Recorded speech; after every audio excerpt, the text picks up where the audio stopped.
Hey guys, welcome to Rosie's Dessert Spot. Today I'll be demonstrating how to create this standing mermaid cake using the templates by Cakery. This video is sponsored by My Dream Cake. The awesome people over at My Dream Cake have supplied all of the materials used today, so you can find everything in this tutorial on their website linked in our bio. I'm using the cake leveler here. This is the Agbe Junior. I'm going to level off my sheet cake, and then using this mermaid tail template, I'm going to grab a very sharp, pointy knife, hold down the template with my hand firmly, and cut around it. There's a few different sizes that you can buy as well. I believe I've gone with the medium size here. There is going to be a whole bunch of cake left over, so if you want to create some cake pops or cake stickles, I have lots of tutorials on how to create those as well. Remove the spaces in between and then gently peel off your mermaid tail. If you wanted to, you could remove the baking paper off before you cut as well. That might actually be a little bit easier. I kept it on and easily took it off. This was a ready-made ganache. This is strawberry flavored ganache. You can find it over My Dream Cake. And I've just used a number 3M piping tip to fill in the spaces in between the cake layers.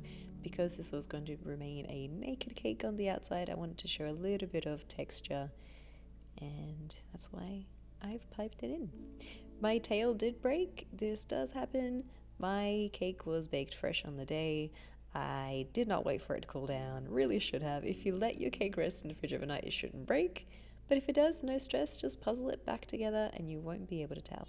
I'm going to use a frosting scraper to cut a nice straight end at the bottom of our tail, and then creating a crumb coat just on the very top. So I've started off with my blue, and I've colored this with AmeriColor gel food colors.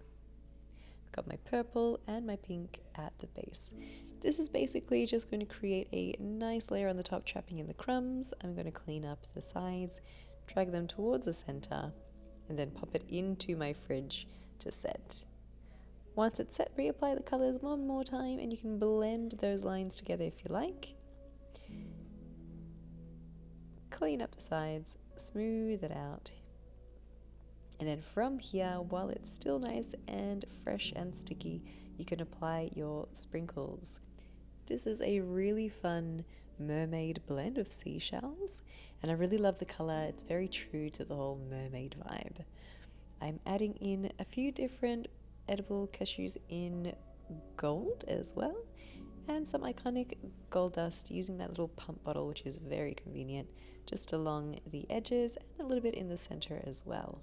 The video doesn't do it justice, but it's very shimmery and glittery. Onto a tray, I'm adding a little bit of buttercream. My cake was in the freezer for 20 minutes.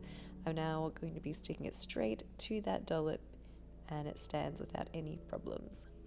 Clean up the base, and your standing mermaid cake is done. No need for fancy sculpting of a circular cake, just use the templates and you are good to go.